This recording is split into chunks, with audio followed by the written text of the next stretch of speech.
ನೀವು ಸಾಲಗಾರರಾಗ್ಬಿಟ್ಟಿದ್ದೀರಾ, ಊರು ತುಂಬ ಬೇಜಾನ್ ಸಾಲ ಮಾಡಿಬಿಟ್ಟಿದ್ದೀರಾ, ನಿಮಗೆ ದುಡ್ಡು ಕೊಟ್ಟರೆ ವಾಪಸ್ ಬರೋದಿಲ್ಲ, ಇನ್ನೂ ಮುಗೀತು, ಮುಳುಗೋಗಿದೆ, ಏನಿಲ್ಲ, ಅವರು ಮುಂದಕ್ಕೆ ಬರೋದಿಲ್ಲ, ಈ ರೀತಿಯಲ್ಲಿ ಸೃಷ್ಟಿ ಮಾಡ್ತಾರೆ. ಅವನು ಮಾಡುವಂತಹ ಪ್ರಮಾದ, ಕರ್ಮ, ಕಾರ್ಯ, ವ್ಯವಸ್ಥೆ ನಿಮ್ಮ ಮೇಲೆ ಎಷ್ಟು ಅವನು ನಡೆಸ್ತಾ ಇದ್ದಾನೆ, ಅದರ ಒಂದು ಸ್ಥಿತಿಯಲ್ಲಿ ಅವನೇ ಹೀನಾಮಾನವಾಗಿ ಹೋಗ್ತಾನೆ. ನೆನಪಿಟ್ಟುಕೊಳ್ಳಿ. ನಮಸ್ಕಾರ ವೀಕ್ಷಕರೇ, ನಾನು ನಿಮ್ಮ ಗಿರಿಧರ್ ಭಟ್. ಈ ಸುಖ ಸುಮ್ಮನೆ ಅಪಮಾನ ಅಥವಾ ಅಪಪ್ರಚಾರ ಮಾಡ್ತಕ್ಕಂಥ ವರ್ಗಗಳಿರ್ತವೆ. ಮಾಡೋಕ್ಕೆ ಕೆಲಸ ಇರೋದಿಲ್ಲ, ಸುಮ್ಮನೆ ಏನೋ ಒಂದು ಹೇಳಬೇಕಷ್ಟೆ. ಬರೀ ಅಪಪ್ರಚಾರ, ನಿಂದನೆ. ಇಲಿ ಹೋದರೆ ಹುಲಿ ಹೋಯ್ತು ಅಂತ ಹೇಳುವಂಥ ಒಂದು ಸ್ಥಿತಿಗಳನ್ನು ಸೃಷ್ಟಿ ಮಾಡ್ತಾ ಇರ್ತಾರೆ. ನೋಡಿ, ನಿಮ್ಮ ಬದುಕಿನಲ್ಲೂ ಅಷ್ಟೆ ಏನೋ ಒಂದು ಹೋಗ್ತಾ ಇರುತ್ತೆ ಜೀವನ, ಅದ್ರ ಪಾಡಿಗದು ನಡೀತಾ ಇರುತ್ತೆ. ಈ ಆಗದೇ ಇರ್ತಾರಲ್ಲ, ದುರ್ಬುದ್ಧಿ ಇರ್ತಕ್ಕಂಥವ್ರು ಸುಮ್ಮನೆ ಅಪಪ್ರಚಾರ ಮಾಡಿಬಿಡ್ತಾರೆ. ಯಾವುದಾದ್ರೂ ಒಂದು ರೀತಿಯಲ್ಲಿ ಸೃಷ್ಟಿ ಮಾಡಿಬಿಡ್ತಾರೆ.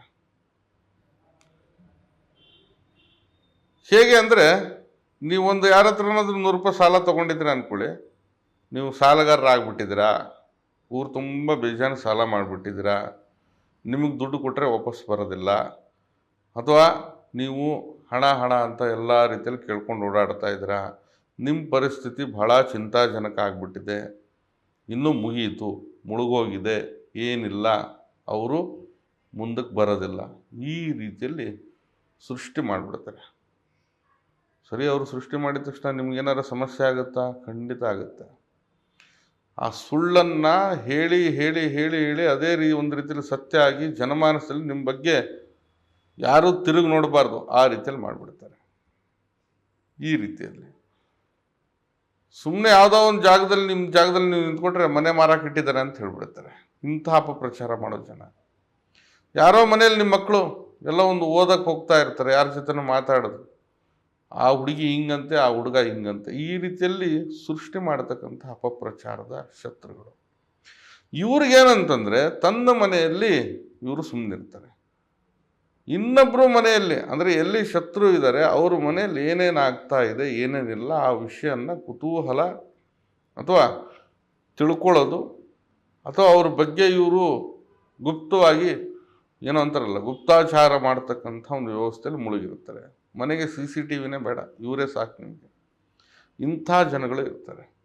ಬರೀ ಅಪಪ್ರಚಾರ, ಅಪನಿಂದನೆ ಮಾಡಿ ನಿಮ್ಮನ್ನು ತೇಜೋಮಯವಾಗಿ ತೇಜೋವಧೆ ಮಾಡತಕ್ಕಂಥ ಒಂದು ಹುನ್ನಾರ ನಡೀತಾ ಇರುತ್ತೆ. ಇದು 1, 2, 3 ತಾಳ್ಮೆಯಿಂದ ನಾವು ನೋಡ್ಬೋದು. ಅದು ಹೋಗ್ತಾ ಕೆಲವೊಂದು ಮಾತುಗಳೇ ಒಂದು ರೀತಿಯಲ್ಲಿ ಬೇಸರ ತರಿಸ್ಬಿಡುತ್ತೆ. ನಿಮ್ಮ ಬಗ್ಗೆ ಇರತಕ್ಕಂಥ ಅಭಿಮಾನ, ಒಂದು ರೀತಿಯಲ್ಲಿ ಯೋಚನೆ ಜನಮಾನಸಗಳಲ್ಲಿ ಒಂದು ರೀತಿಯಲ್ಲಿ ತರಿಸ್ಬಿಡ್ತಾರೆ. ನೀವಾಗಿರೋದಕ್ಕೆ ಬಿಡೋದಿಲ್ಲ. ಇಂಥ ಅಪಪ್ರಚಾರಗಳ ಸುಳಿಯಲ್ಲಿ ಸಿಲುಕಿ ನೀವು ಬದುಕನ್ನು ಬಹಳ ದುಸ್ತರ ಮಾಡಿಬಿಡ್ತಾರೆ. ಹೀಗೆ ಮಾಡಿದ್ದಾರೆ, ಹೀಗೆ ಆಗಿದೆ ಒಂದು ಕಡೆ. ಪಾಪ ಆ ವ್ಯಕ್ತಿ ಏನೋ ಒಂದು ರೀತಿಯಲ್ಲಿ ಸಣ್ಣ ಪುಟ್ಟ ಸಾಲ ಮಾಡ್ಕೊಂಡು ಏನೋ ಹೋಗಿದ್ದ, ಎಲ್ಲ ಏಕ್ದಮ್ ಬಂದು ಅಪಪ್ರಚಾರ, ಇವನು ಸಾಲಗಾರ ಆಗಿಬಿಟ್ಟಿದ್ದಾನೆ, ಏನಿಲ್ಲ.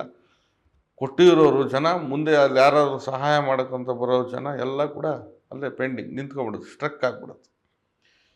ಈಗ ಅವನ ಪರಿಸ್ಥಿತಿ ಹೇಗಿದೆ ಅಂತಂದರೆ, ಯಾರೂ ಕೂಡ ತಿರುಗಿ ನೋಡೋದಿಲ್ಲ. ಈ ಮಟ್ಟಿಗೆ ತಳ್ಳಿಬಿಡ್ತಾರೆ, ಈ ಮಟ್ಟಿಗೆ ನುಗ್ಗಿಬಿಡ್ತಾರೆ. ಯಾಕಂದರೆ ಮನುಷ್ಯ ಸಂಘಜೀವಿ, ನಾಗರಿಕತೆ ಒಂದು ಸಮಾಜ. ಆ ಸಮಾಜದಲ್ಲಿ ಮನುಷ್ಯ ಒಬ್ಬ ಇದ್ದಾನೆ, ಅದರಲ್ಲಿ ಊರು ಇದೆ, ಮನುಷ್ಯರು ಇದ್ದಾರೆ, ಜೀವನ ಇದೆ, ಬದುಕು ನಡೀತಾ ಇದೆ.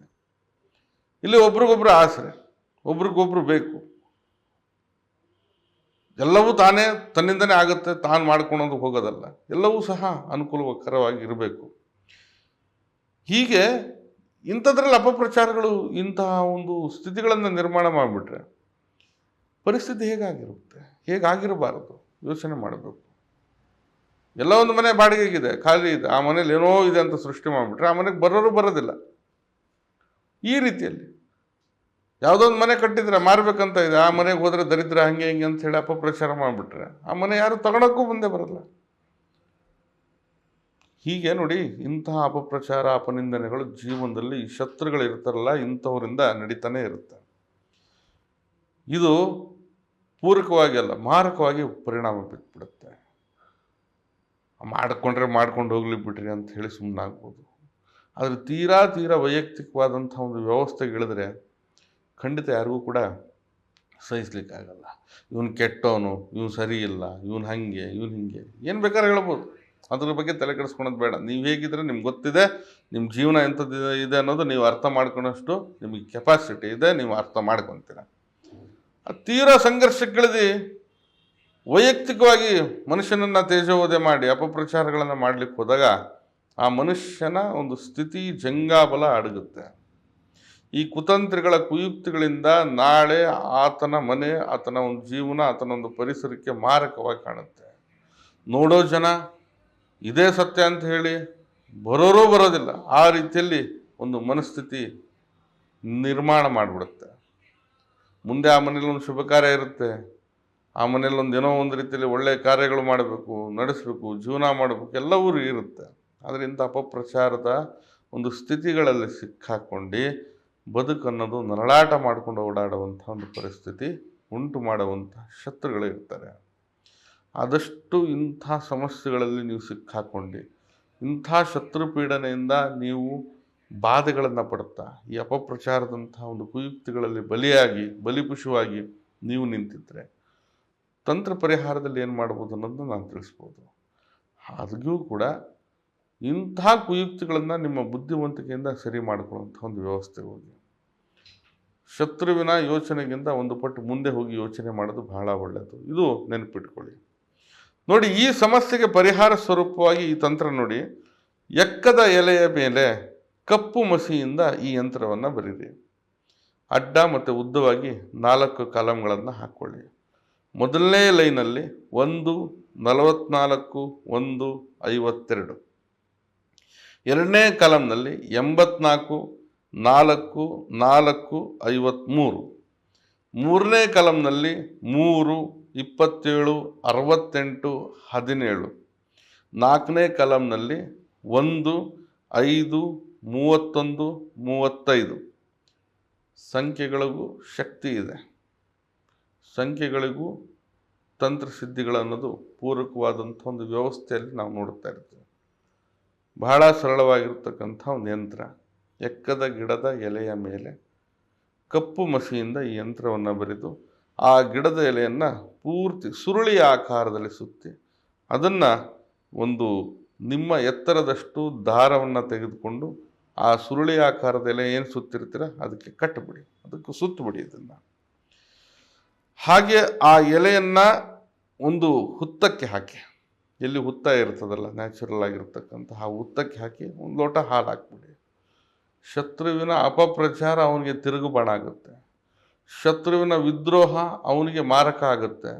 ಅವನು ಮಾಡುವಂಥ ಪ್ರಮಾದ, ಕರ್ಮ, ಕಾರ್ಯ, ವ್ಯವಸ್ಥೆ ನಿಮ್ಮ ಮೇಲೆ ಎಷ್ಟು ಅವನು ನಡೆಸ್ತಾ ಇದ್ದಾನೆ, ಅದರ ಒಂದು ಸ್ಥಿತಿಯಲ್ಲಿ ಅವನೇ ಹೀನಾಮಾನವಾಗಿ ಹೋಗ್ತಾನೆ. ನೆನಪಿಟ್ಕೊಳ್ಳಿ, ಖಂಡಿತ ಮಾಡಿ, ಇದರಿಂದ ಶುಭ ಫಲಿತಾಂಶ ಪಡೀರಿ. ನಾನು ನಿಮ್ಮ ಗಿರಿಧರ್ ಭಟ್. ನಮ್ಮ ಕಚೇರಿ ಅಥವಾ ಮನೆ ಬಂದು ಜ್ಞಾನಭಾರತಿ ಯೂನಿವರ್ಸಿಟಿ ಕ್ವಾರ್ಟರ್ಸ್ ಸರ್ಕಲ್ ಬೆಂಗಳೂರಲ್ಲಿದೆ. ಬರೋರು ಮೊದಲೇ ಸಮಯವನ್ನು ನಿಗದಿಪಡಿಸ್ಕೊಂಡು ಬನ್ನಿ. ಬರಲಿಕ್ಕೆ ಸಾಧ್ಯ ಆಗಿಲ್ಲ ಅಂತಂದರೆ ಈ ಕೆಳಗಡೆ ಕಾಣ್ತಾ ಇರತಕ್ಕಂಥ ಮೊಬೈಲ್ ನಂಬರ್ಗೆ ಕರೆ ಮಾಡಿ ಮುಕ್ತವಾಗಿ ಕೂಡ ಸಮಾಲೋಚನೆ ಕೂಡ ಮಾಡ್ಬೋದು. ಶುಭವಾಗಲಿ. ನಮಸ್ಕಾರ.